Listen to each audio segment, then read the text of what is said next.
in a presentation in 20 minutes. Okay?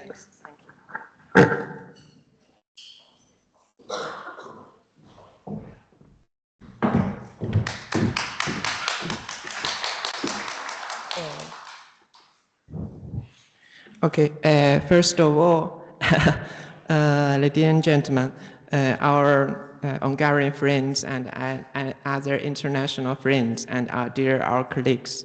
I am Kobe Chen from Southwest University and in Chongqing and in China. Chongqing are beautiful places, and welcome everybody that join and visit Chongqing for a tour and for our academic tour.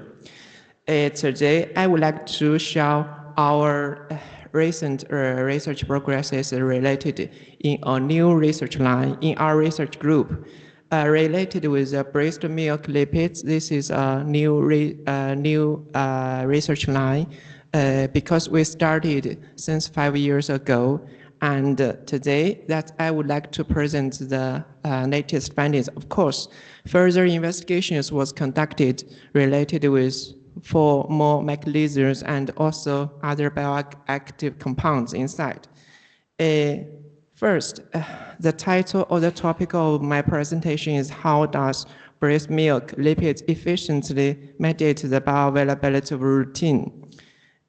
Because related with lutein, that it is a photochemical and also a very bioactive photochemicals, and especially in human breast milk.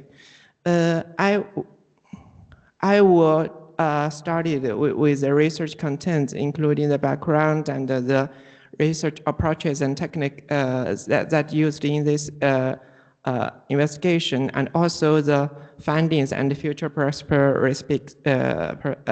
future trends. Of course, firstly, we have to see that the human breast milk is the best or the ideal food for infants. Although that because the breastfeeding rate is increasing year by year as due to the awareness of the common or the goodness of the human breast milk. But currently, this rate globally is less than 50%, which is not enough. And due to several or various reasons, including social or other diseases or other compounds or other reasons. So infant formula also is an alternative and also another choice for the infant food. But all of the infant formula, this kind of the production or the simulation or the formula production or design is try to mimic the breast milk composition and structures and partially. Also it has been reported that the lutein compound in the infant formula shows low bioavailability related with many indexes, and I will show later. And of course, firstly, the lutein is very important due to various bioactive activities, not only in adults, but also for infants. So especially that if we divided the human breast milk into several stages, including colostral, transitional, and mature milk, and we can see the huge differences visually. And with the colors and with the compositions and this kind of thing, it varies a lot. Of course, lutein is very vital and is very rich in the human breast milk, especially in the colostrum. And also, its content will decrease during the breastfeeding stage, and also it will have results later. Of course, related with the lutein digestion and absorption, if we use the adult mode, which means that this is an traditional one, that the lutein will be liberated from the food matrix, and also they lead to solubilized into mixed micelles. Micelles means micelles, lambda, and also many other nanoparticles.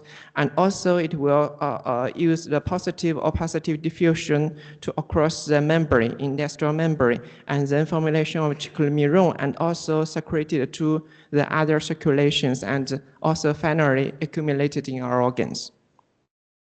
But there are huge differences between the adult and the infant digestive conditions. So in this term, that we have to tune the digestive mode or digest conditions that is fit for the infant mode. And of course, the core index during this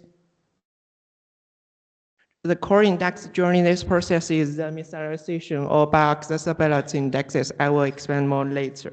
And finally, the animal studies or other in vitro protocols were used to modulate this kind of process and its effects. And the approaches or techniques that we want to use during this process is that, for example, before the digestion or before we want to investigate what's the key components that contribute for the high bioavailability or better bioavailability of lutein, that we need to compare the results or the composition of the breast milk and infant formula. And in this case, that we will use, after that, we will use several in vitro digestion protocol, including the dynamic one or the static one. And this kind of digestion simulations have to understand how the changes happen during this kind of process. And of course, we need to use the omic designs, this kind of thing, omic metabolomics, to screen initially first the suspicious key components or the different components, and then use the following also the dynamic one or the in vivo animal one that to convince and to validate our results. During this process, there are several, for example, the first important one is the UPLC mass that is used to screen the key components. And then we also use some microscopy techniques just to visualize the particle size or this kind of particle appearance during this process. And finally, use several indexes during the dynamic and the static digestion mode, and also the in vivo animal mode to validate the results. And our research results, before digestion, we need to compare the different components between the infant formula and also the human breast milk. Of course, we have hypothesis of the suspicious key components, which is related with the polar lipids such as phospholipids and cholesterol. These are the articles that has been published, and this is international one, and this is Chinese version one. And I have to, why I would like to put the Chinese version one is that reverse to our previous findings that, for example, in adult mode or in adult healthy system, that we pay more attention to the not the bad, but the negative effect of, for example, cholesterol. But we have to see that cholesterol or also cholesterol esters, that is quite important in the human breast milk, especially at the beginning. And the content will decrease also along with lutein content. And also because the variations, for example, in phospholipids, the trend is very complicated, and we don't have a clear rule for the decrease or increase. But for these two, lutein and cholesterol content, they will decrease as long as the breast feeding stage proceed. And also, we will use some kind of visualization techniques to see, for example, phospholipids and the triglycerides and also protein.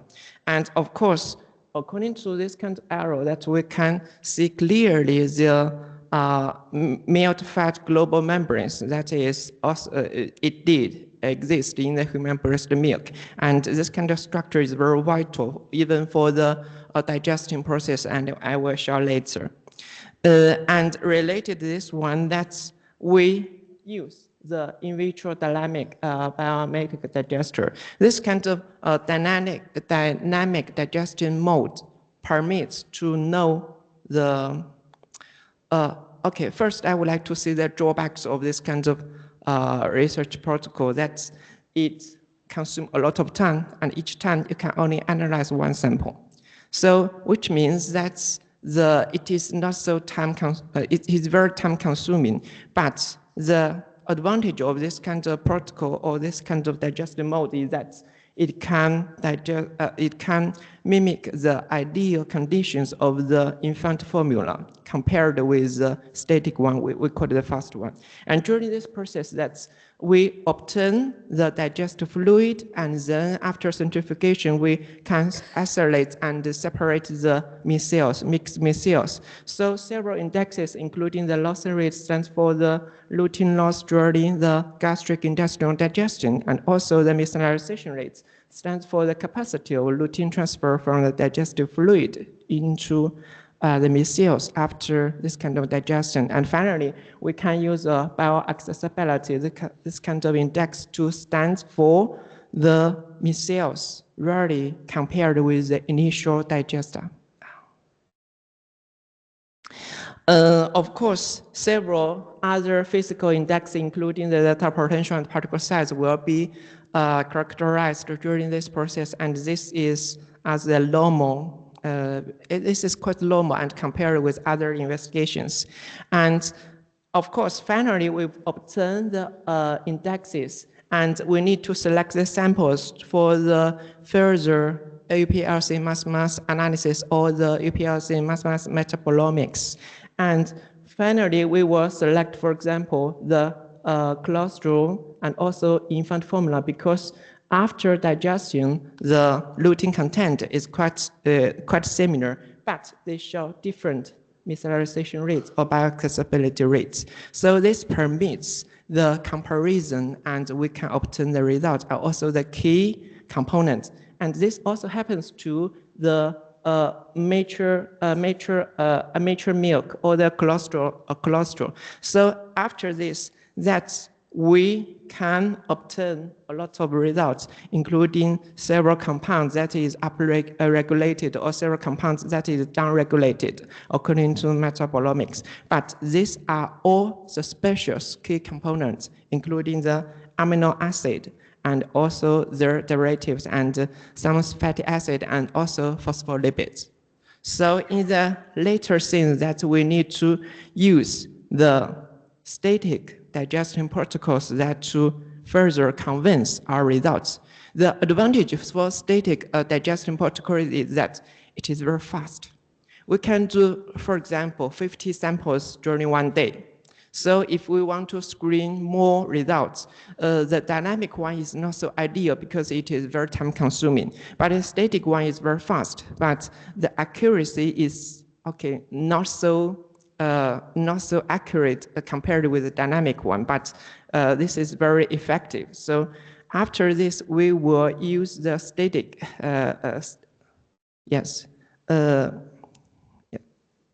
the static one to analyze the, for example, also the data potential and also the indexes, and we will find a lot of results, and in this way, that finally, okay, I have a lot of, we don't have more time.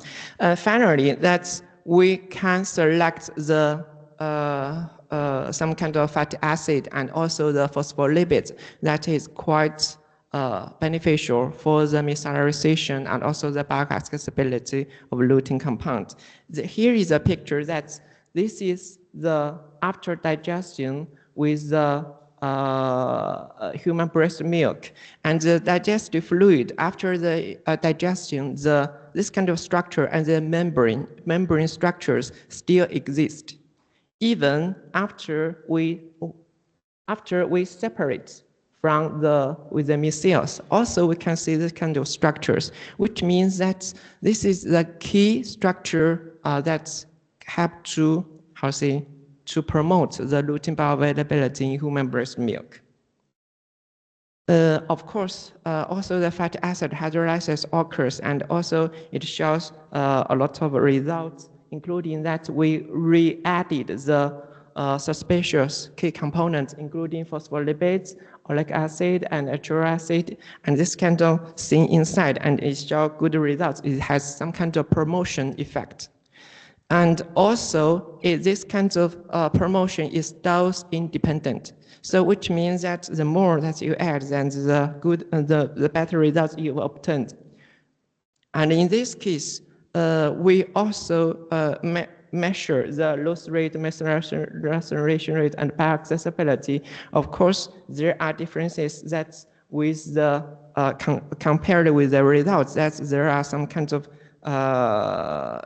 promotion, but this is further convinced by the animal side, because we use infant mice, that is the mice that is under 14 days, to to further convince the lutein and lutein ester accumulation in infant mice organs. So in total, that we achieved that, for example, of course, in blood, eyes, liver, and small intestine, and also the in the circles, that there are different distributions of lutein and lutein ester. And after that, we found with this results that in the eyes of the mice, that's the addition with phospholipids that can achieve almost quite a similar level compared with the human breast milk. In this way, of course, the phospholipids is strongest enhancement. And also, this kind of related with blood, eyes, small intestine, and liver, and also the addition of phospholipids, PE, which means more concretely, and oleic acid was more conducive to lutein enrichment in the eye. Of course, also further investigations is also conducted as now we only know PE, but what kind of PE and the resources of PE from other resources or from other oil resources or other membranes that will contribute to this kind of thing. And the research summaries that including the key components, for example, phospholipids, and also we have to admit that phospholipids is only quite and best a component that's in our side, but not in others.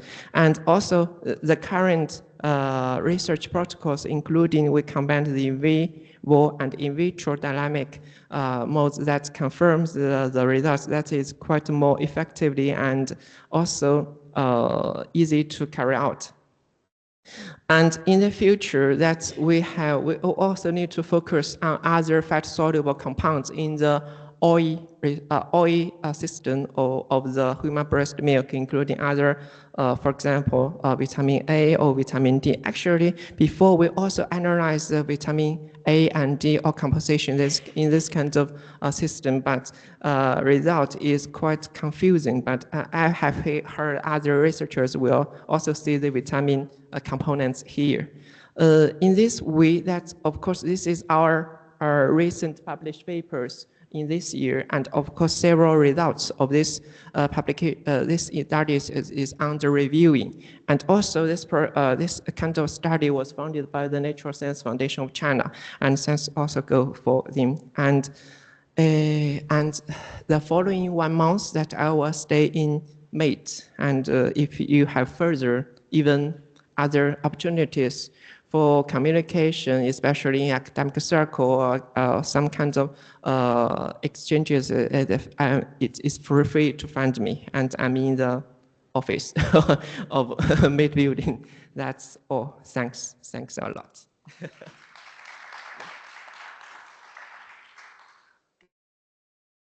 We have heard another argument for breastfeeding.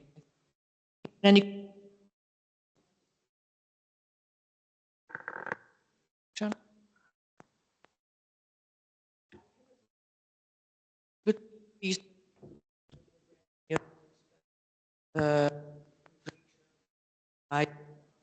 functional food to increase. gluten content.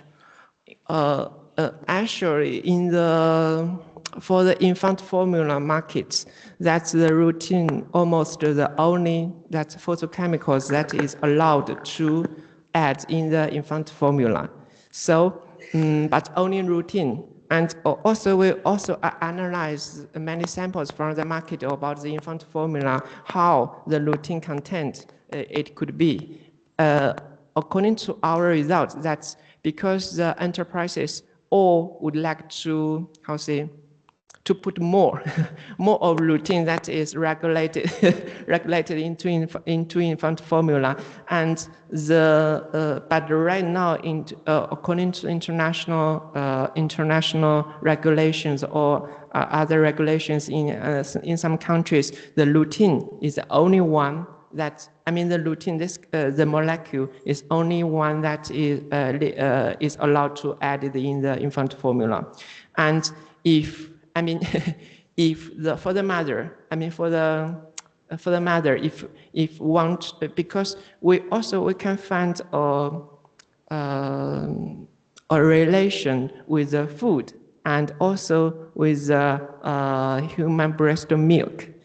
Of course, if the mother eat more, that is rich in lutein or lutein ester or this kind of compounds, of course, in her milk, in her breast milk, of course, the lutein content is relatively higher.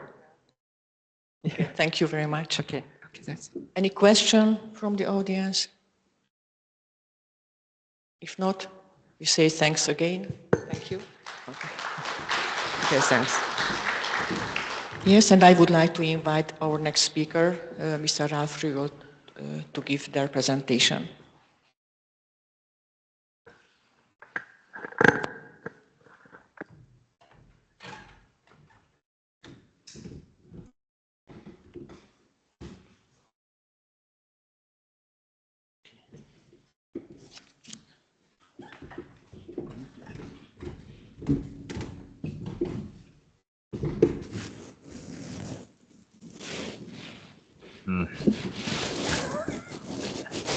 I expected this. Okay, and where is the IT support? Just disappeared.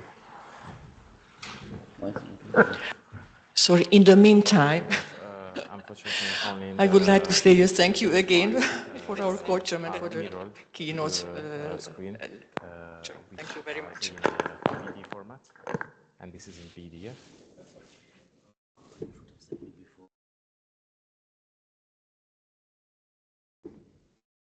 Copy the screen.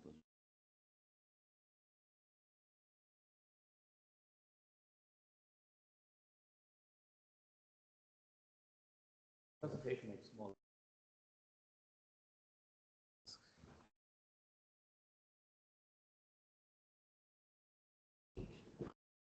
Nem nagyon.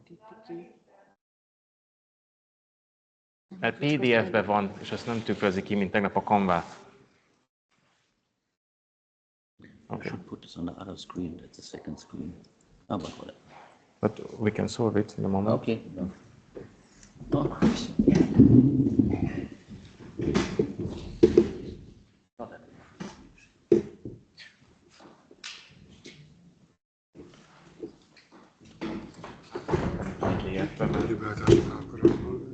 Jó, csak most már megnézem. Tükrözésre kell állítani. Jó. Megnézem is. Képernyőbeállítás. És akkor megkiterjesztés a duplikálás. És most utána automatikusan visszaáll a másik. Nem. Jó. Hol volt ez? Volt teljes képernyő? Látod? Volt teljes képernyő, szóval.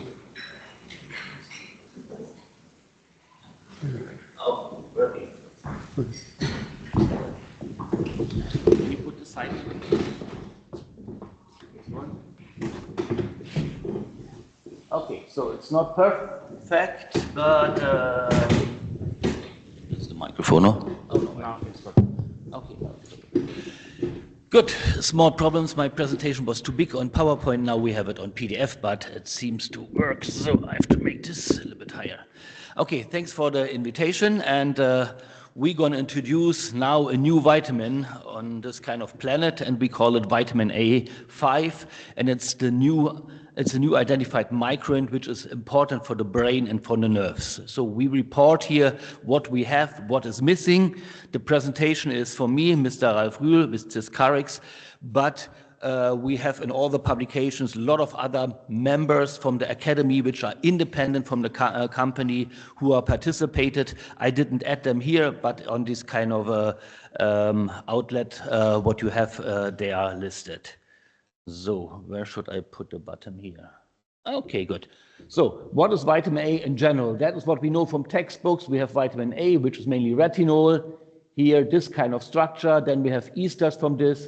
And we have the other form, the plant form, as a dimer, which is beta-carotene. It can be cleaved in the middle. And there is like also vitamin A2. It's a 3,4 dihydro form. This is the dihydro position or 3,4 position. And what we identified is vitamin A5. It has a double, it has a isomerization here and has a missing double bound here.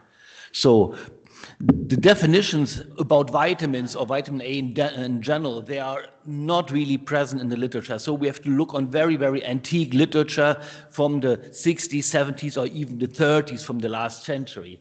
So what we identified is like the function of vitamin A, visual process, of course, that's important for the eye, RAR signaling, and RXR signaling. And here is the problem.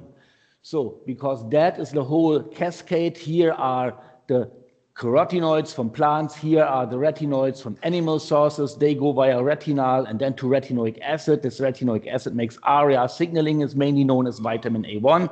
And here we have one proposed metabolite, which is 9-cis-retinoic acid, found in 1992 by Mr. Ron Evans. And it was explained that here are targeted isomerizations, but in the last 30 years, there was nothing conclusive found, and there was nothing conclusive identified that this 9-cis-retinoic acid is really present. What was this here? Okay, so what we have done, we put a lot of work inside to identify the real endogenous RXR ligand, which is 9-cis-dihydroretinoic acid. Here, a lot of experiments. I can go into detail. Everything is made with LCMS techniques, with knockout mice. Everything needs very deeply dive in retinoid research. But the most important thing is, like with various techniques, we identified that 9-cis-dihydroretinoic acid is the endogenous RXR ligand, and that there are precursors for this. Precursors for hormones are mainly called vitamins. This is 9-cis-beta-carotene and 9-cis-dihydroretinol. These derivatives we identified in humans, in human food, and also in any and other kind of species. So here is the updated pathway. We have here again the plant source, the animal sources. This goes via 9-cis-dihydroretinol, and this is the independent ligand 9-cis-dihydroretinoic acid, which makes vitamin A5 RXR signaling. And this was published and even patented recently in some years. So what does the guy who identified 1992, Mr. Ron Evans, say to this? We identified 2015 9-cis-dihydroretinoic acid, and he said, he's a very well-known researcher, has been nominated various times for the Nobel Prize, and he said, okay, this 9-cis-retinoic acid, what we identified is a ligand, but it really seems to be not the physiological relevant ligand, and he said it is very likely, based on our publication, that this is the ligand for RXR signaling. So he also confirmed 9-cis-dihydroretinoic acid is the endogenous RXR ligand. So what does this RXR signaling make? The RXR is the heterodimer partner for nuclear hormone receptor signaling, not just for RAR signaling, which is here via vitamin A1, but also for vitamin D, via oxysterols, or via cholesterol derivatives and fatty acids. And for everything, you need the RXR ligand and this 9-cis-dihydroretinoic acid as an activator for all these signaling pathways. So just make it very shortly. For vitamin D signaling, it's not just enough to have vitamin D in the food. You need for the partner receptor. You need also a ligand to make vitamin D signaling. Also for fatty acid, cholesterol signaling, everything you need this RXR and the ligand. And the nutritional precursor, vitamin A5. So how is the vitamin A5 concentration in human and human food? Here we identified that we mainly focused on 9-cis beta-carotene. And here is everything from all trans beta-carotene, relatively high concentrations from 9-cis beta-carotene. Everything is much, much lower.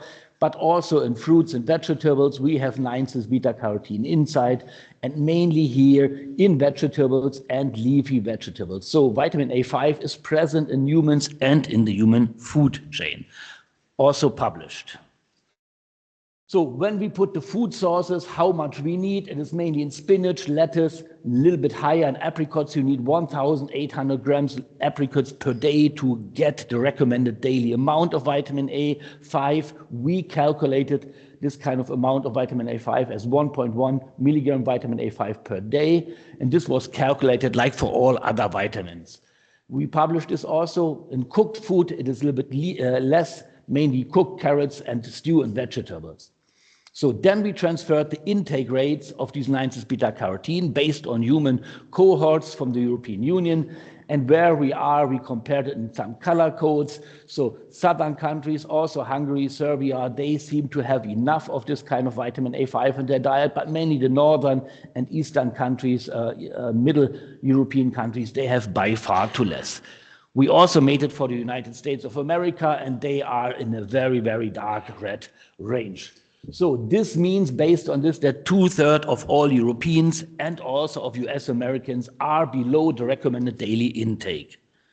So what does it mean, a recommended daily intake? We go later on this. But what are the main mechanisms for vitamin A5? So myelination, dopamine signaling, cholesterol efflux, brain cleanup. These are 3 factors which are influenced via vitamin A5 RXR signaling. So important factors for nerve and brain health. What have we done in animal experiments? We made memory tests, control versus vitamin A5, and we see here up to 40% increase when you give vitamin A5 to animals.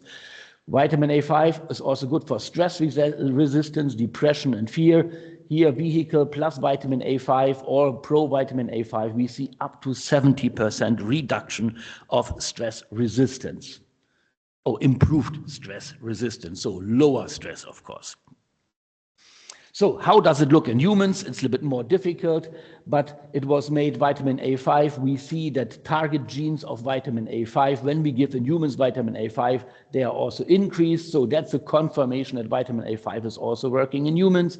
We made transcriptomic markers for pathways which are beneficial for the brain, indirect confirmation that vitamin A5 correlates with brain functions. This we're going to write together.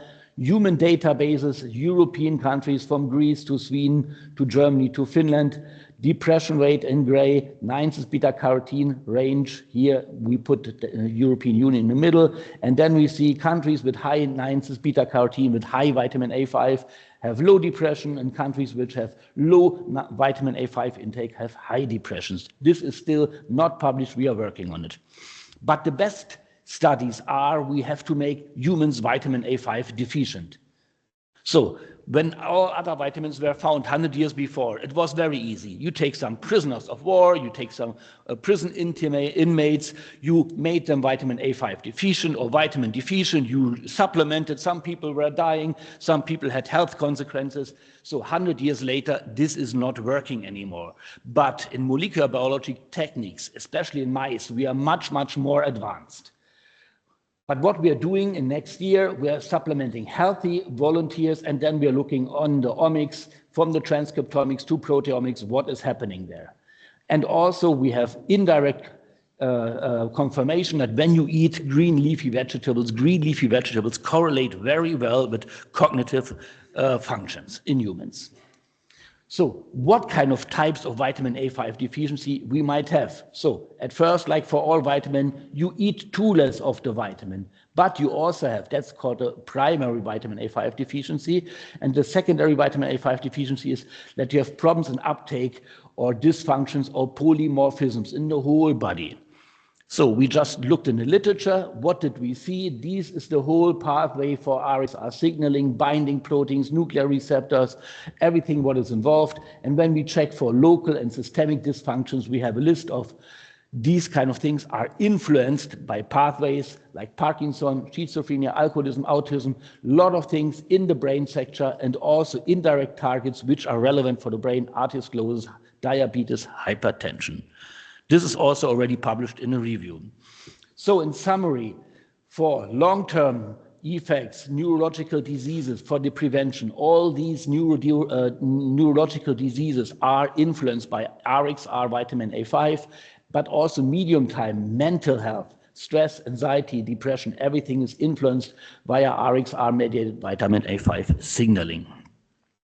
So in general, what is a vitamin? Now we have to accredit it. So we made publication, we say it's a vitamin like 100 years before, but 100 years before, just 30, 40 years later, the WHO sit together and they accredited vitamins. So this is like the first time a global relevance that we identified a vitamin, we published it, but also with colleagues, and now somebody has to say officially from the WHO or from whomever, this is a vitamin. So now we have to go for the definitions. The WHO defines in 1967 that the criteria of a vitamin is to be a micronutrient, dietary component, physiological important, being essential. So we have shown that it has important physiological functions before. It is essential, it is an independent vitamin, but being essential, this is like something very difficult. So you have to make people deficient, like I said, and this is like very difficult. That's why we used animal experiments. We induced the vitamin deficiency, like in humans, this is not allowed. We made mice RXR deficient, or we made knockout mice. We made the knockout mice where the ligand binding functions is knocked out, and then this whole signaling, these mice are not viable, and this indicates that vitamin A5 is really essential. So all 4 criteria to be a vitamin are fulfilled by vitamin A5.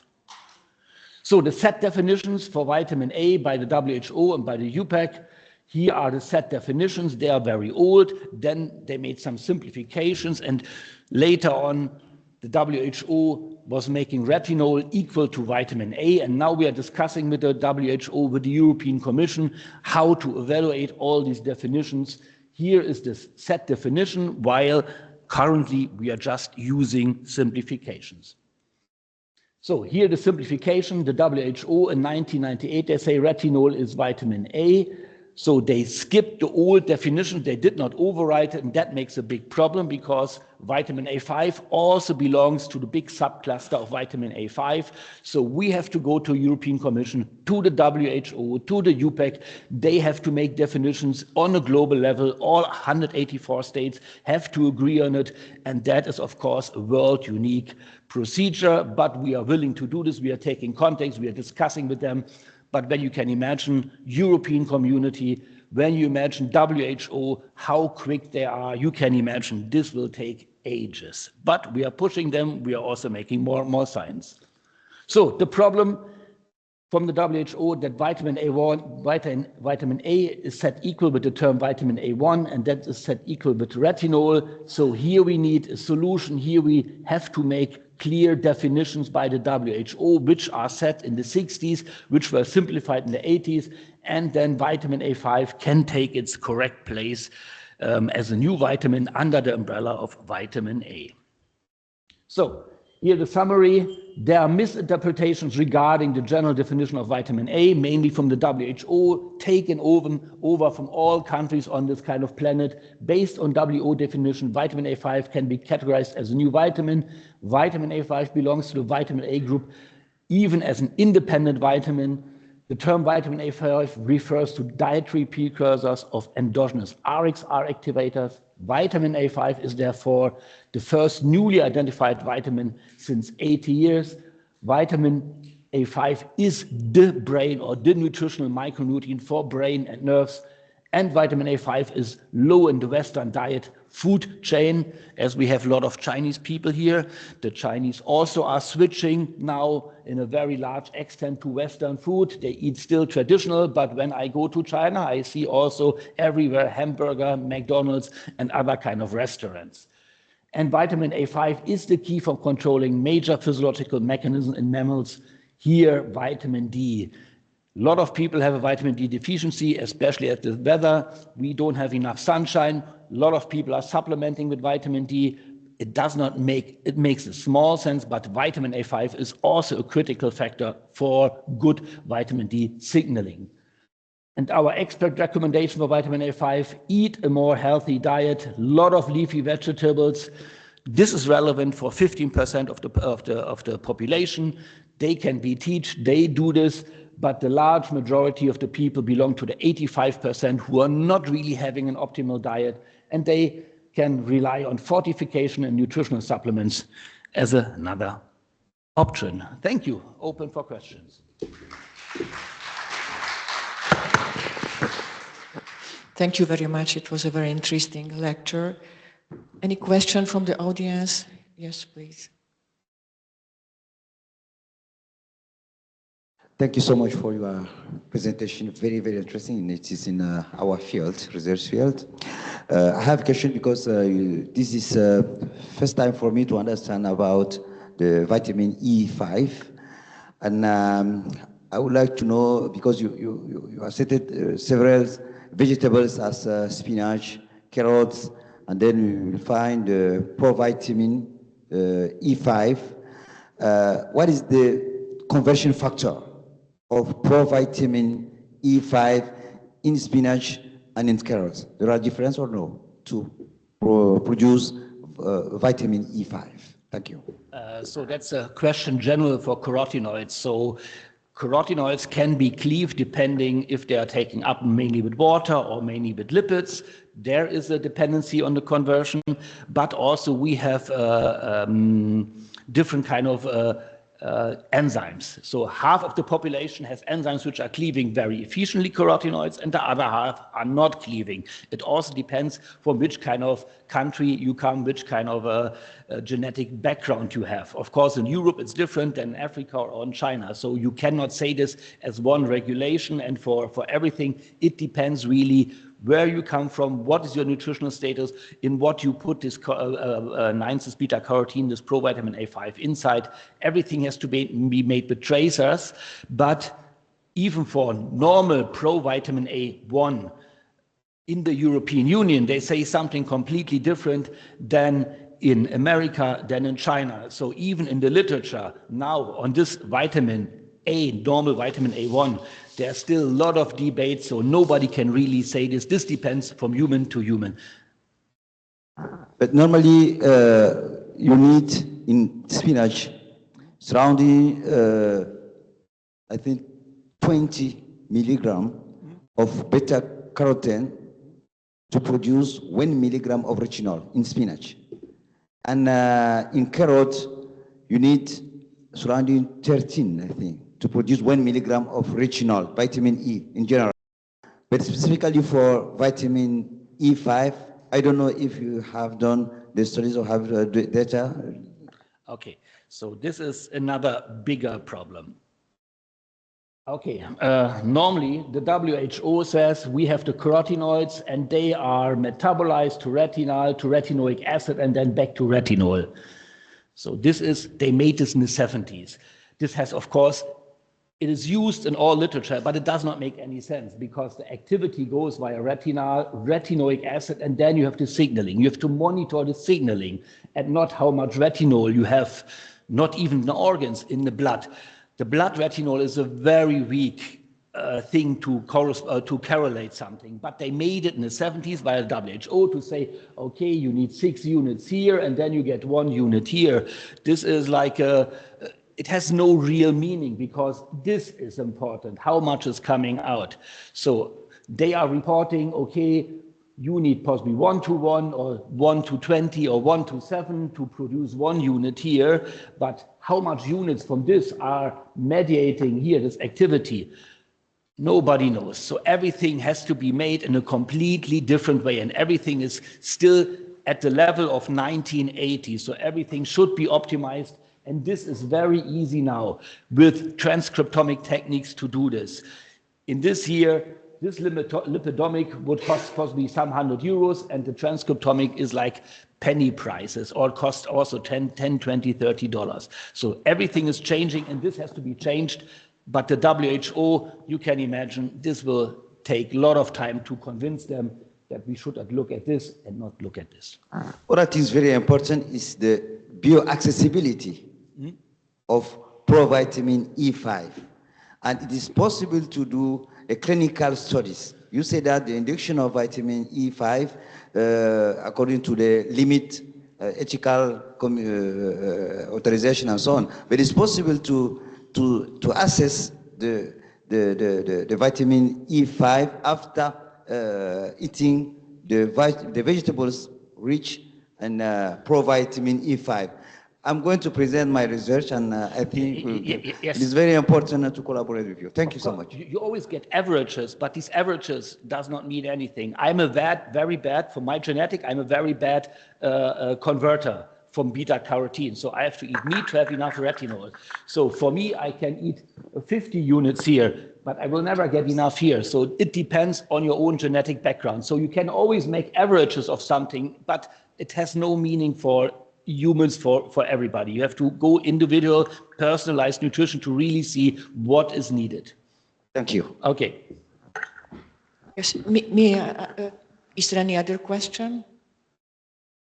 Yes, I have a short question. Is it possible to detect the deficiency of vitamin E5 in the human body from the plasma level, or I don't know? You have to induce, we cannot really do this, so you cannot really induce it. So we had a study where people had to avoid vegetables and fruits for 2 weeks, and there we see a decrease of this.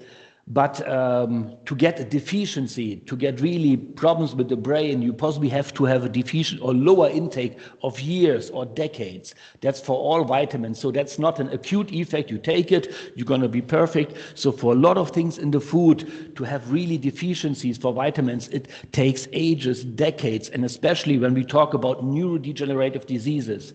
So here we have some people in the age of 20, if they possibly are eating for 2 days to less vitamin A5, doesn't mean they have a higher risk 60 years later for Alzheimer. We cannot study. So a lot of things are predictable for factors, but you cannot do studies that you take people in the age of 20 and then find out 60 years later if they have a higher rate of Alzheimer or not. These kind of things are not possible to study in detail. Okay, thank you very much, and thank you for your presentation.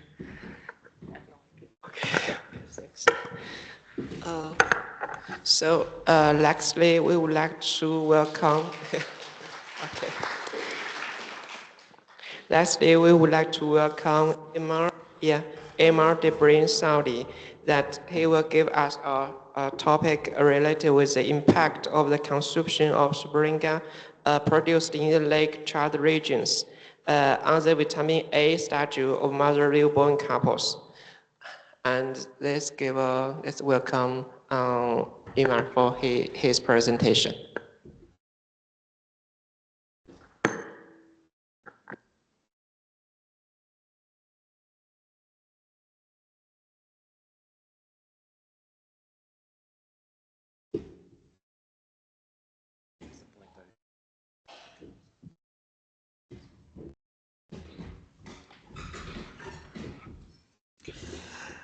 Thank you so much.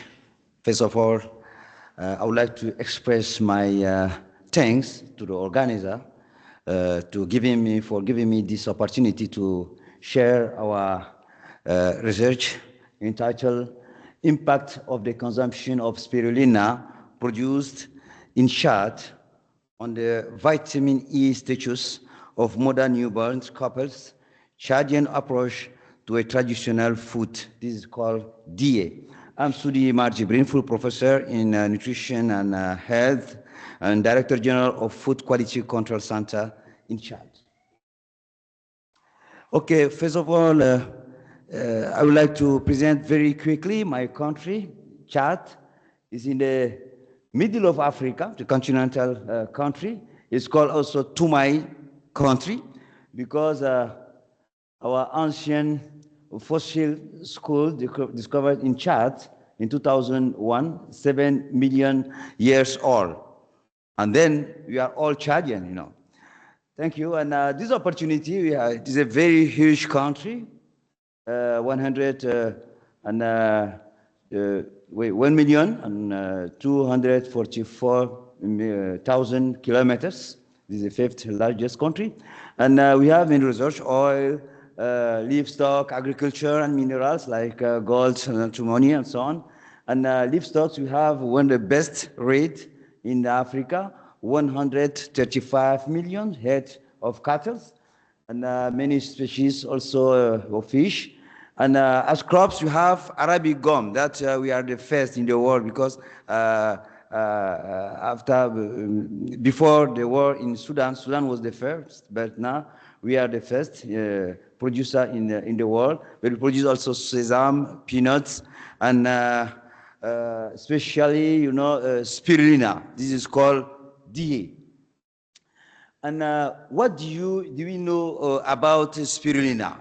Spirulina is historically produced in Lake Chad and in Lake Mexico. These are the both countries historically that they are natural spirulina. In Chad, we have Spirulina platensis, and in Mexico, we have Spirulina mexico in Lake Mexico. It is naturally produced in the Lake Chad region, Lake and Canem, and it thrives also in warm and alkaline waters, rich in nitrogen and phosphate. Will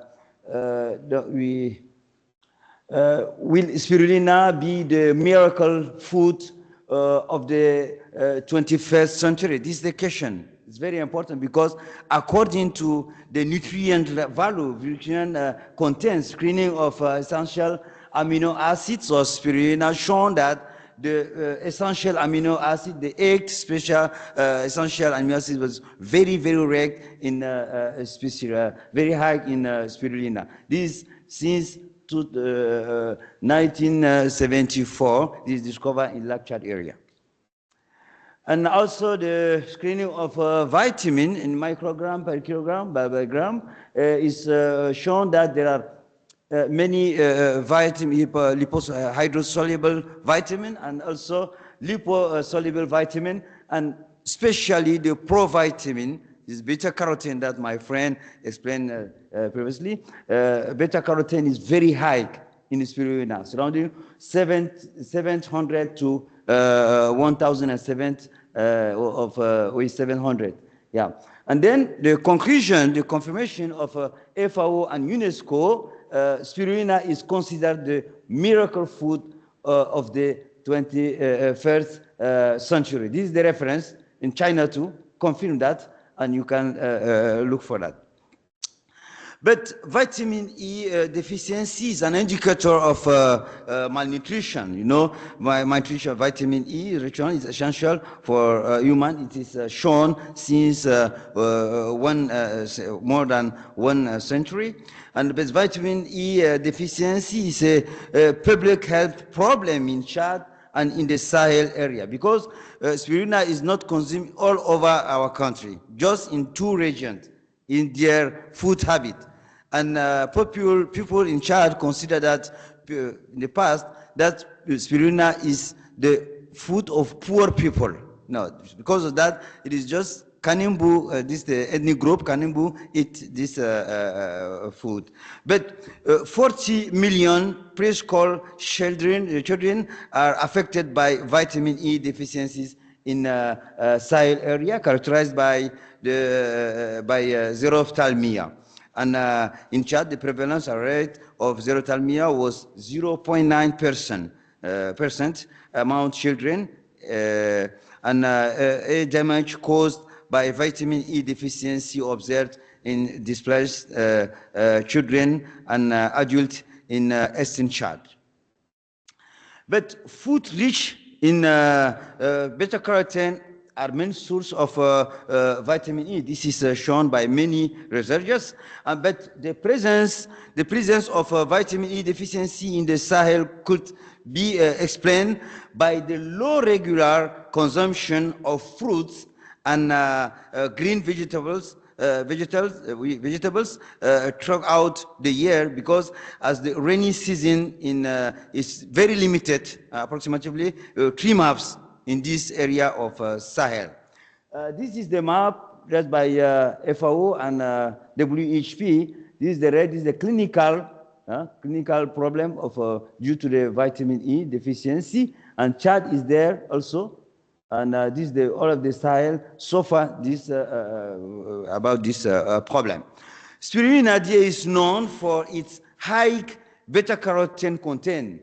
1 milligram beta-carotene for just 1 gram of dry weight of spirulina, we will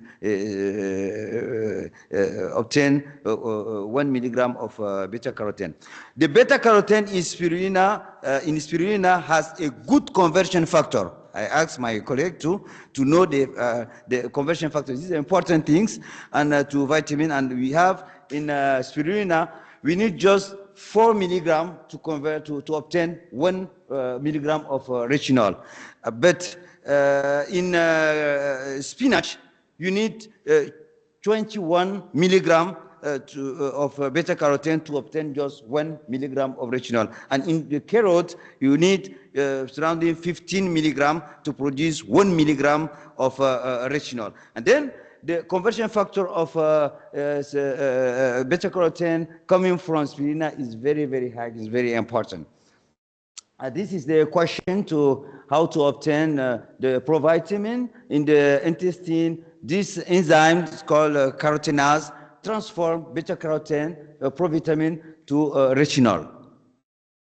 And then the aim of our study, our work, is to study the impact of spirulina consumption on biological parameters and vitamin E, or biological parameters as retinol binding protein, traceratin, and CRP, and so on, the vitamin E status of a cohort of mother newborn pairs, in order to establish a concept of evidence for the contribution of spirulina consumption during pregnancy to combating vitamin E deficiency.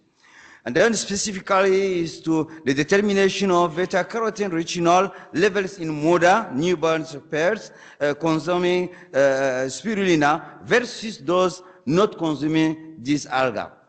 And the evaluation of plasma protein concentration, such as retinol binding protein, RBP, transthyretin, albumin, and alpha-1 glycoprotein acid. This is orozomucoid, and you have C protein, C reaction protein. Determination of anthropometric data for the couple mother and newborn. The hypothesis of to test it is consuming spirulina during pregnancy reduces the risk of vitamin E deficiency.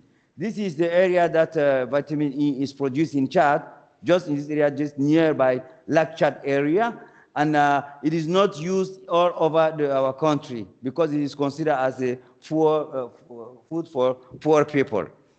And then traditionally, this is the process, the traditional process, and with the financing of FAO and so on, this process was improved, and now we produce the cake and the powder of spirulina in Chad.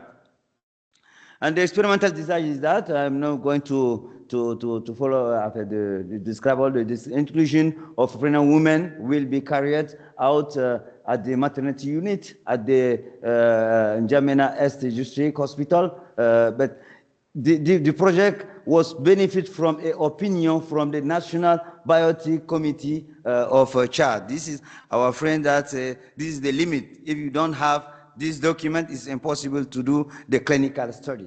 The recruitment in the study will be done after informing the women and obtaining writing consent, and on the basis of a well-structured questionnaire sheet. 2 groups of pregnant women will be formed. And then you have the first group with spirulina, and the second group is without spirulina. And then we return just 34 here and 34 here too, because we exclude according to the exclusion criteria. You have the age and so on, no consent, diarrhea, malaria, infection, and so on. And then we return just 34 in this flow chart. The biological measurement is that simple of at the fault of the elbow and so on. This is the description of the method of to take the samples, and this work is led with collaboration of Clermont-Ferrand University, is the biochemistry and molecular genetics department of Clermont-Ferrand University Hospital, and keep frozen down this until assays are carried out. And then the following assays, you have vitamin E. This is in the maternal blood and the cord blood. So, vitamin E, retinol, beta-carotene, retinol binding protein, and so on are assessed by high-performance leakage chromatography and also by immunonepheliometric method on the dimension VISTA system. And then we have this in this table maternal characteristics of spirulina consumers, SP+, this consume the spirulina, and versus those who do not consume SP-, yeah. And then you have the same age and so on. There are no significantly different between the two groups. And here we have the characteristic of babies born from women who consume spirulina, and then you have the rate here is higher than the second group, and you have the significant differences, the p-value, the significant difference between the two groups of babies. And this is higher than the hospitals. And yes, the order is the order parameters are good for the two groups. And here we have the biological parameters of pregnant women who consume and who don't consume. And in vitamin E rate, it is very significant between the two groups. And then the mothers that consume have a high rate, high level of vitamin E than the other group. And it is the second group is less than 0.70. And this is not good, and this develop vitamin E deficiency. And then we have also here, there are significant difference about the beta-carotene in this group, and the other is that is due to the vitamin, the spirulina consumption, because these people eat the same foods, the two groups, but the difference is the one group introduce spirulina. It is their good food habits. And you have also the ratio retinol RBP, because retinol binding protein is the transport for the retinol, and is the significant difference significantly high here in this group. And also the prognostic inflammatory nutritional value is different. Here is good for, and here is good too, but it's the rate to 10. It's not good.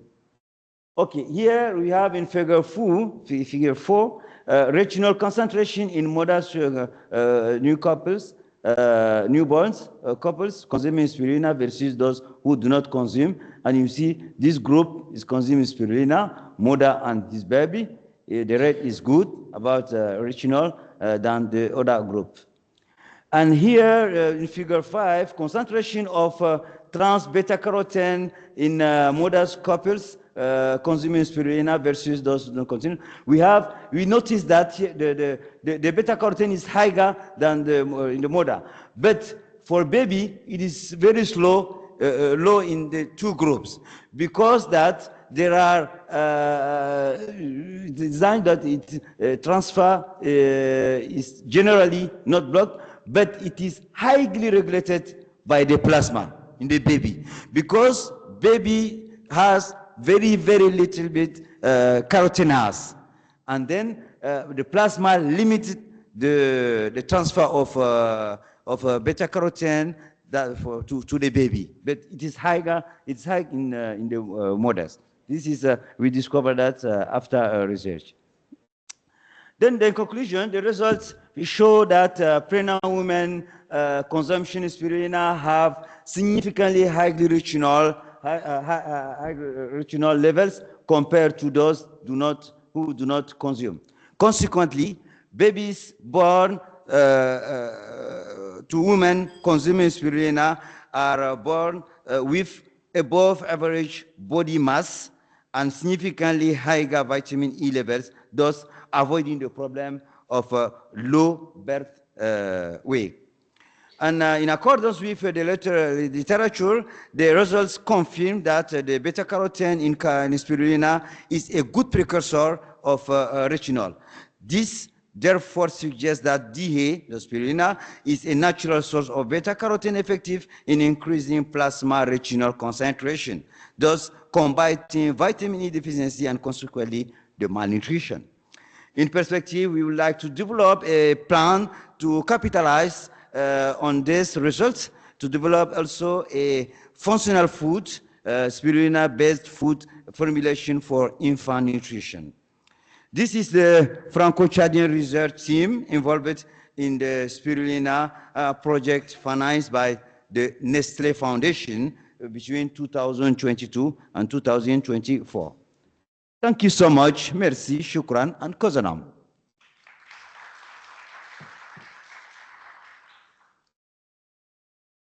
Thanks. I'm sorry because I'm Francophone. You know, Chad is a bilingual country. We speak just French and Arabic, and then I struggle to speak English. I'm sorry for my English language. Thank you. Very nice work. And questions or remarks? Is there anybody want to raise questions? Okay.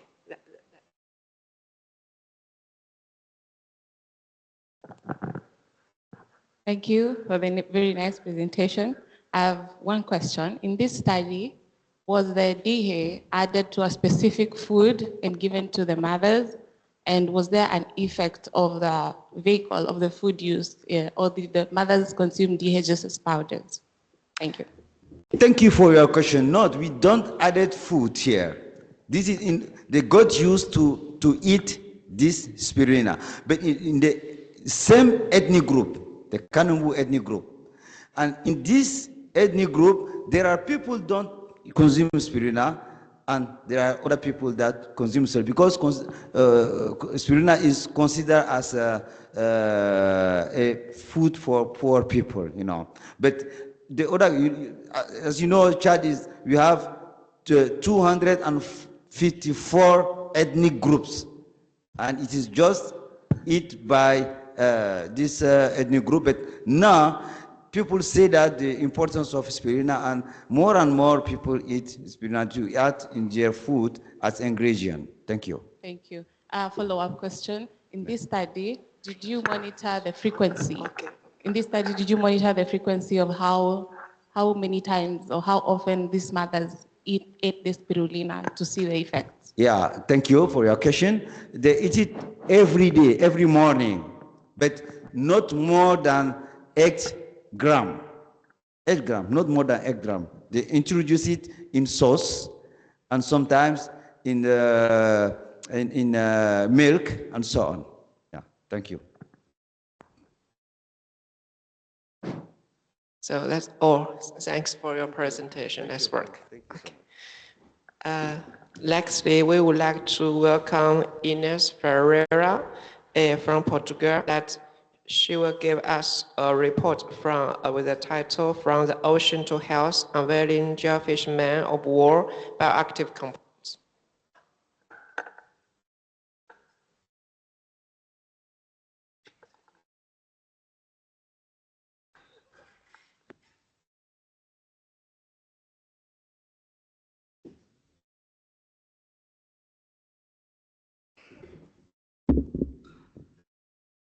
So, good morning, everyone. Today I will present my work that is focused on the bioactive compounds of jellyfish, that is jellyfish man of war, or the scientific name Physalia physalis. So what is a Portuguese man of war? It's a jellyfish, it's a siphonophore that is composed by 4 zooids. And for our work, we use the pneumatophore, that is the structure that allows that this marine organism floats on the ocean, and the tentacles, that is the structure that contains the toxic cells. So what the background and motivation that gave us the need to do this work is the need for new and sustainable sources of bioactive compounds. Also, as you know, the antimicrobial resistance is a big concern worldwide. So the need for new sources and new compounds that can fight against the microbians. So the high need for collagen, antioxidants, and anti-inflammatory agents also is a great demand for the cosmetic and biomedical and the biomedical industry. So we know that the marine organisms are rich in bioactive compounds, so we tried to investigate this one. So the two main objectives that I will present you today was the extraction and characterization of the pepsin-soluble collagen from the pneumatophore, and also the profile of the phenolic compounds of the tentacles using high-resolution mass spectrometry. So first of all, we succeed to extract the collagen from the pneumatophore, and we observed the peak, UV absorption peak at 230 nanometers. That is typical for collagen, and this was our first confirmation that the collagen purity and integrity. So the second step was the STS page analysis. So we observed two clear alpha bands, alpha 1 and alpha 2, that are typical for collagen type 1.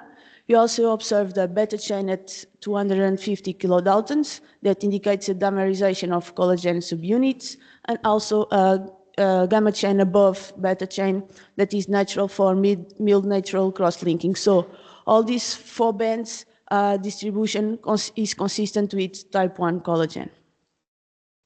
So in summary, so these four bands tell us that our collagen have good mechanical resistance, a high thermal stability, and improved fibrillogenic potential, and also maintains its natural structure. And this is useful for wound healing, tissue engineering, drug delivery systems, and also cosmetics products.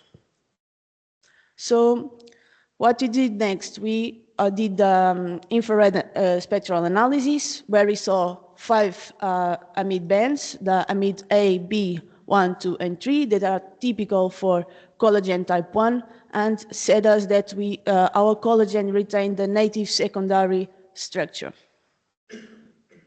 So the last part of our work is the amino acid composition, and as we expected, the higher amino acid was the glycine, which is characteristic of type 1 collagen and supports the triple helix integrity.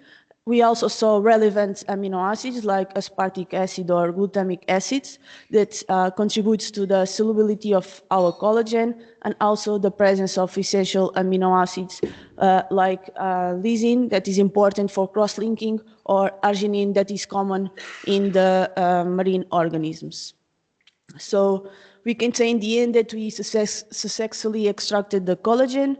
We also have a structurally validated collagen with the 4 bands typical for collagen type 1 that exhibits a strong thermal, mechanical, and fibrillogenic properties, and is suitable for wound healing, tissue engineering, drug delivery, and cosmeceuticals. So our collagen is not just structurally intact, but also functionally promising.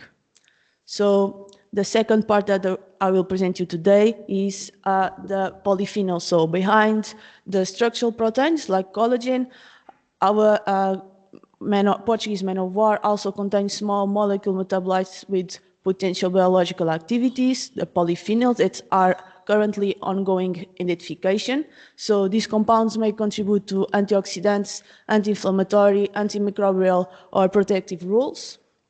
So until now, we identified the catechingellate polyphenol, which is known for its antimicrobial, anti-inflammatory, and antioxidant characteristics, and how we identify it. So we compared our sample, our retention time of our sample with the standard, and also with the typical fragmentations of these compounds. So we have the certain that we have the catechingellate in our Portuguese man of war.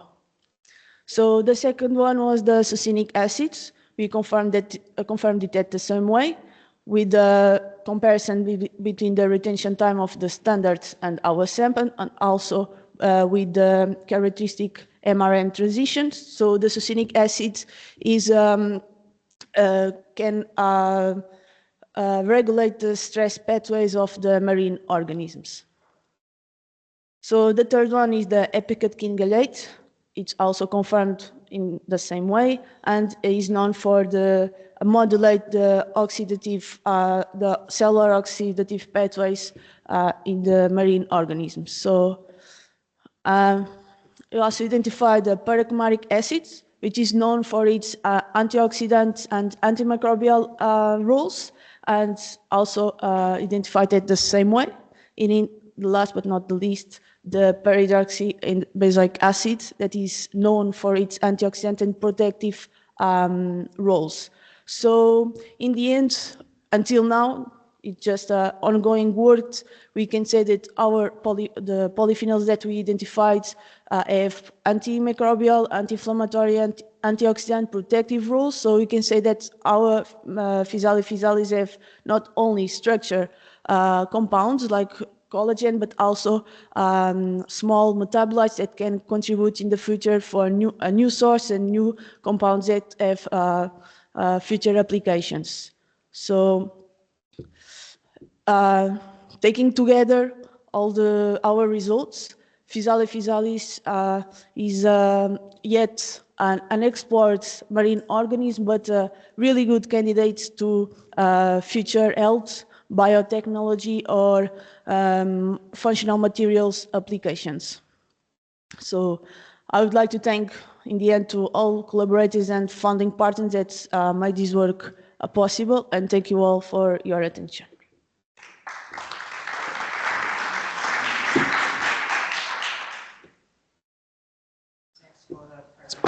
For the presentation. And any questions or remarks or discussion?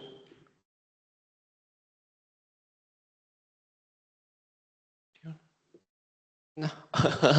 Okay, thanks. We can communicate later. Okay, thank you. You can ask The last one, this one. Okay. Now we would like to welcome Judith Tomashi that come from Hungary, Mate University, and will give us a topic related with the simultaneous determination of macronutrient digestibility of two model foods, introduction of an integrated preparation method harmonized with InfoGast protocol. Thanks.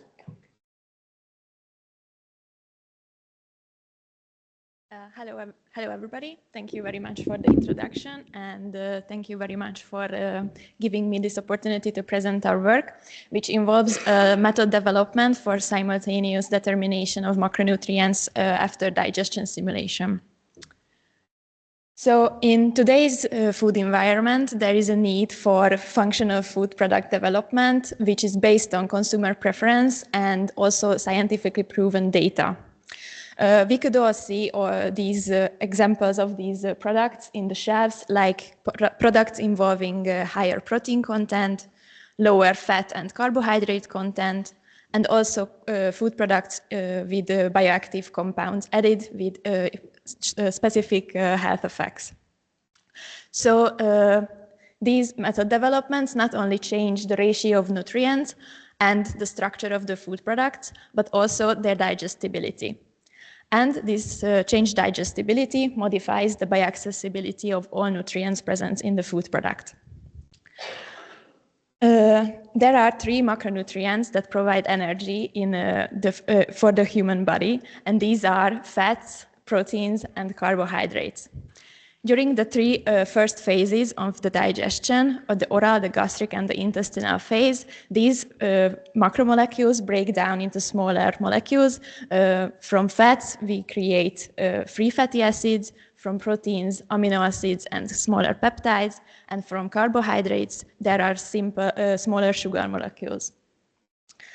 So in this food environment, and in the last 20 years, we have created a lot of in vitro models to evaluate these changes in the laboratory surroundings.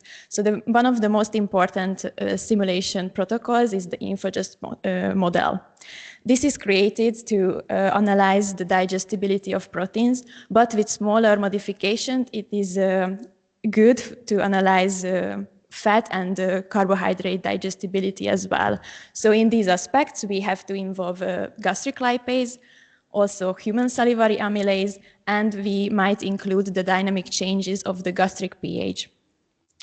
Considering these aspects, we can analyze the digestibility based on specific molecules like free fatty acids, amino acids, and on glucose-based digestibility. However, this evaluation of the digestibility happens in a separated way using specific multi-step sample preparation methods for all of the three macronutrients. For lipid digestibility, we determine it using fat extraction from the aqueous environment and selective derivatization methods and the gas chromatographic approach. For protein digestibility, we have to isolate the bioaccessible portion using an 80% methanol addition, which separates the bioaccessible digested proteins from the undigested fraction. Similarly, for the glucose digestibility, we have to use isolation methods, but here 80% ethanol separation is usually the protocol. So what is, since these methods are in routine use nowadays and perfectly capable of evaluating digestibility, however, with these methods, there is a need for several parallel digestion simulations, which is time and resource consuming. Moreover, using these methods, the nutrients are analyzed separately and the interactions during digestion cannot be revealed. In addition, it is well known that the presence of lipid and fiber molecules could interfere with some of the analytical techniques used to determine protein digestibility. Therefore, removing them might be advantageous during the analytical techniques.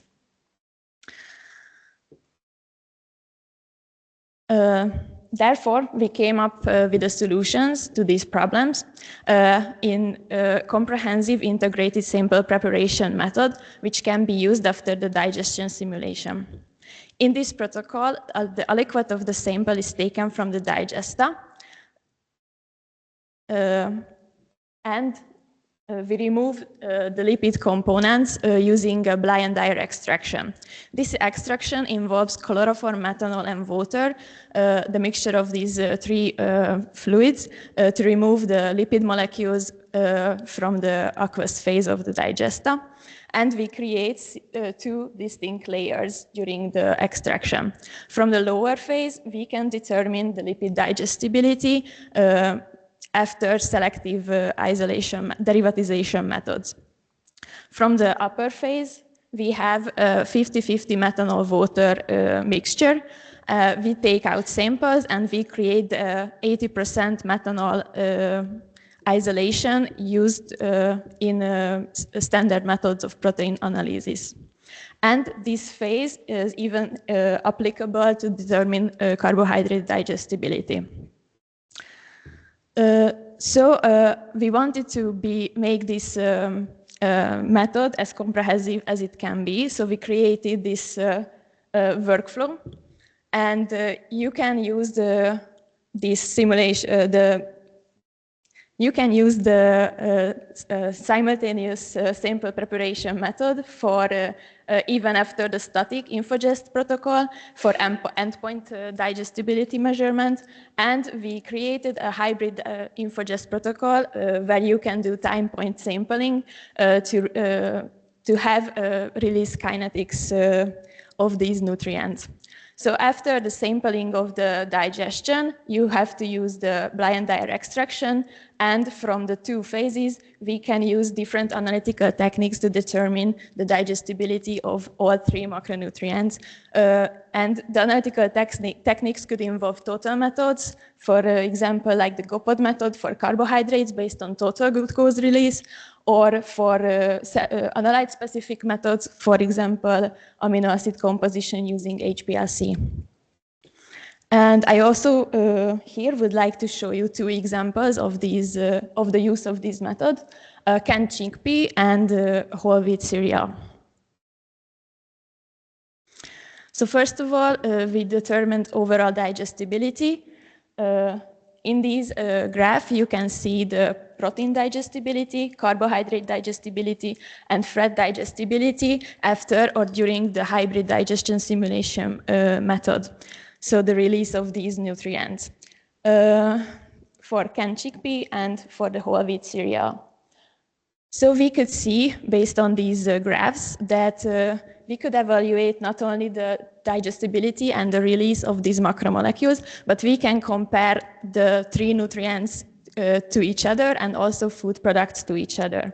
For example, for the canned chickpea, we can see that all three nutrients have lower digestibility, and these are influenced by each other, since protein and lipid digestion is hindered in the gastric phase. However, carbohydrate digestibility is not.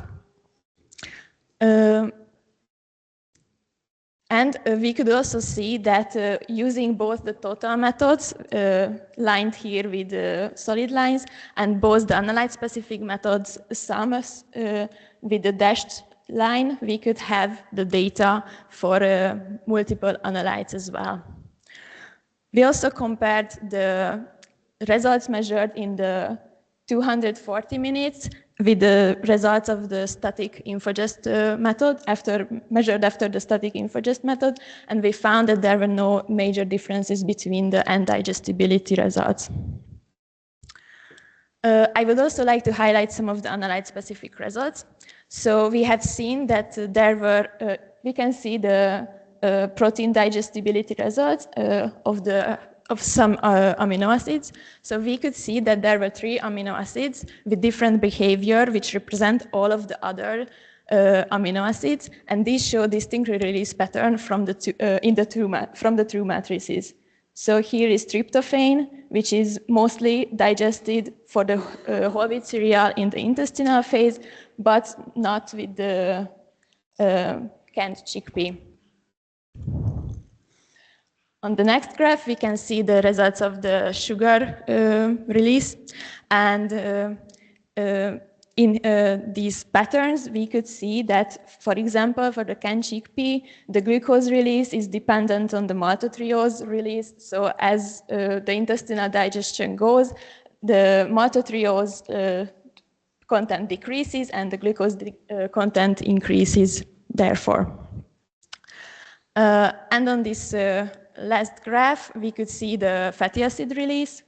So the interesting here would be the whole wheat cereal, where we can distinctly see the release patterns of palmitic acid and oleic acid are majorly different. This is probably due to their position on the triglyceride structure. In summary, we developed a method, a simple preparation method, and an analytical tool to determine the macronutrient digestibility simultaneously and efficiently. And we have already published these results and the method this year. And if you would like to read it, please, you can find it through this QR code. And I also wanted to say a little bit about the hybrid InfoGest protocol that we have created, and this is used to determine in vitro glycemic index values. And I would like to thank the funding bodies and my colleagues for their help, and also for you for the attention. Thanks for your nice investigation. Any questions or remarks? Discussion about the new digestion protocol.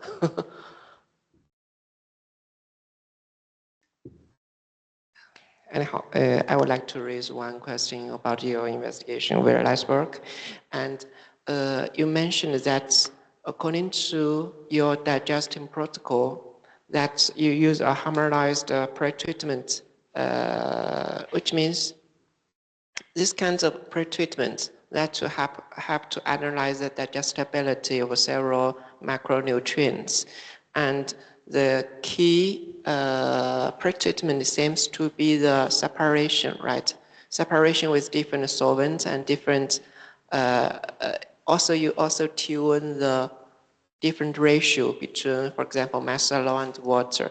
And have you ever considered about the cross-linking between different phase? For example, if you want to analyze the fat acid and whether it will be cross-linked with the protein fractions during the extraction or separation. So if we usually take up the upper layer first and then do the lower layer, so there is no chance to do the mixing on the interface during the protocol. Yes, because as for the static digestion, of course, if you use, I guess that you will use the centrifugation to separate the different fractions, and there are there will be several layers, not only the upper layer, the down layer, but there are several middle layers. And say, in this case, how you decide which layer belongs to your right fraction? Which is the right fraction? Yes. So usually after the digestion, there are some solid materials present in the digester.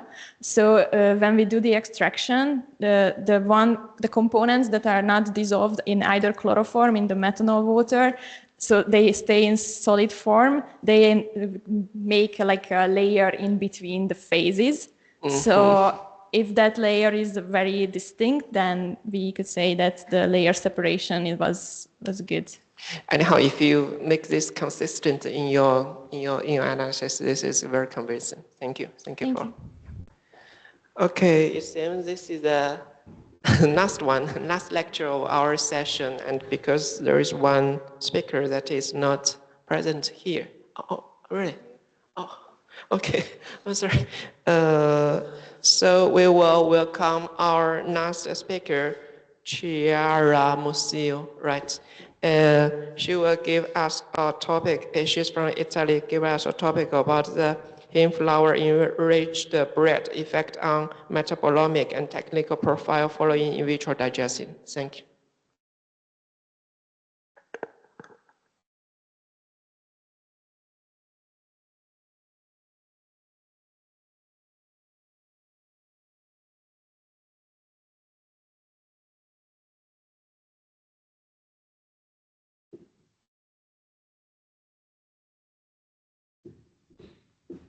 Thank you so much. Good morning, everyone. I'm Chiara Musio from Università Cattolica del Sacro Cuore in Italy. And today I'm going to present my work entitled Hemp Flour Enriched Bread, Effect on Metabolomic and Technological Profile Following in Vitro Digestion.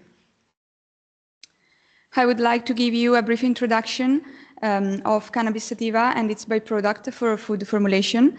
Then we will move on experimental design, so how we formulated bread, and the methods associated for the assessment of technological and chemical properties. Then the results and discussion, so the outcomes of our results of our analysis, and finally the conclusion and the future perspective for the valorization of this byproduct. A brief introduction of cannabis sativa. Cannabis sativa is a highly sustainable crop because it uses a low amount of water for growth, and it is used in various sectors, in particular fiber, food, pharmaceutical and nutraceutical, and also automotive. And the hemp seeds are really important because are the main source for food industry for their high nutritional value, because they contain from 20 to 35% of fat, especially unsaturated fatty acids, 20 to 25% of protein, 45% of carbohydrates, of which 10-15% of insoluble fiber. And they are also really important because they contain a high amount of bioactive compounds, especially tocopherols, peptides, carotenoids, and also polyphenols. From hemp seeds, we can have hemp flour that is byproduct of hemp seeds, and it is really important for the high nutritional quality. And nowadays it is used for food formulation, especially for enriched bread. So the aim of the work is the investigation of the impact of 3 different percentages of hemp flour, specifically on the chemical composition, nutritional quality, and also the potential benefits of bread. Then we proceed with the technological assessment of bread sample, with a particular emphasis on the textural and quality attributes. Then the application of in vitro gastrointestinal digestion and untargeted metabolomics approach in order to identify the specific metabolites in hemp flour-enriched bread. And finally, our results can contribute to the expansion of the use of this byproduct ingredient in bread making and also in other food products. So going in deep in the experimental design, we formulated a bread with wet flour as a control, and then 3 different bread with 3 different percentage of hemp flour inclusion, specifically 10%, 15%, and 25%. Then the samples were analyzed through a technological analysis, in particular moisture content, water activity, color, and texture. Then we proceed with in vitro gastrointestinal digestion following an InfoGest protocol and the extraction of free and bound phenolics compounds for untargeted metabolomics approach with HPLC MSMS. And finally, multivariate statistical analysis was used in order for data processing. So here you see the results for the technological analysis. So for what concern color, the crumb of bread samples exhibited a significantly lower lightness, a higher A value, so the redness components, and lower yellowness as the percentage of hemp flour inclusion increased. So at 25%, the results were really high. And this change in color could be attributed to the Maillard reaction because this chemical process can lead to the formation of brown pigments, and also for the polyphenols content and the high dietary fibers in hemp flour. While concerning moisture content and water activity, the bread with 25% of hemp flour exhibited a significantly lower moisture content and water activity. And this is also due to the dietary fiber content, because dietary fiber have a strong water holding capacity, so reducing the moisture retention and also the water activity within the food matrix. While for texture, cohesiveness and adhesiveness decrease with increasing hemp flour inclusion, as you can see, indicating a significant rise in bread firmness, and also this means a low volume of the bread. Here, the chemical results, so in particular, the hierarchical cluster analysis from untargeted metabolomics approach, and we performed this clustering for free polyphenols, bound polyphenols, and bioaccessible polyphenols. So for what concern free polyphenols and bound polyphenols, there was a clear separation of the 3 different enrichment levels compared to the control bread, so the bread with wheat flour. But here it is important to highlight that in the digested sample, the chemical profile of the digested sample, specifically at 25% of hemp flour inclusion bread, was different from the other enrichment levels. No, I'm sorry. There is a problem.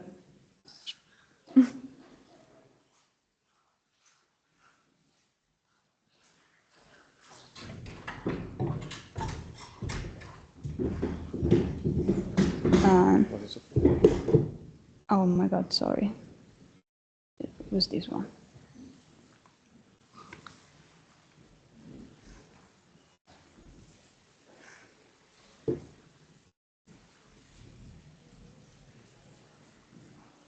Okay. I'm so sorry.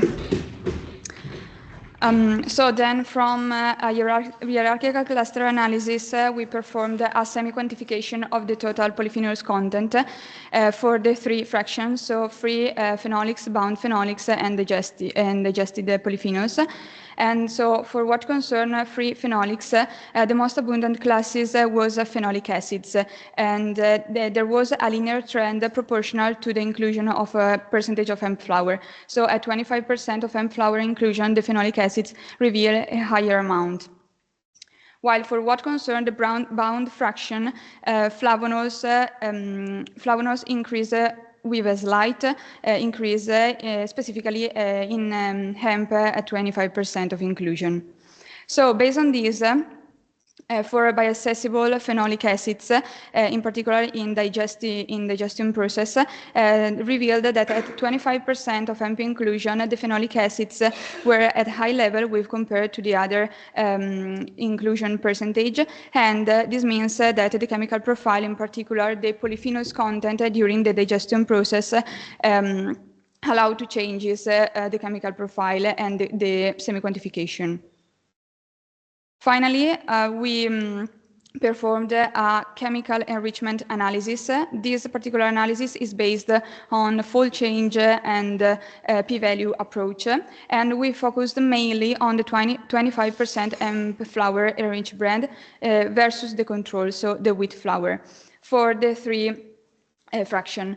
So as you can see in the slide, for free polyphenols and bound polyphenols, the most abundant class were flavonoids that were accumulated, while for bioaccessible polyphenols, only glucosides were present. And this could be associated with the dietary fiber content in hemp flour, because dietary fiber, it has been known, and also it has been studied that dietary fiber could trap some polyphenols, in particular flavonoids, and create a physical barrier within the food matrix. So to conclude, the results of our study showed that increasing the hemp flour levels, especially at 25%, weakened the gluten network, so this led to a firmer crumb and a low volume, and also with a lower cohesiveness and adhesiveness. And this means also reducing both moisture content and water activity, thanks to the higher fiber contained in hemp flour. And this ingredient is really important, not only for a nutritional point of view, but also from a chemical and functionality activity, because it has health benefits for humans. But more research is needed in order to investigate how to release other polyphenols from fiber, especially in the digestion process. Thank you for your attention.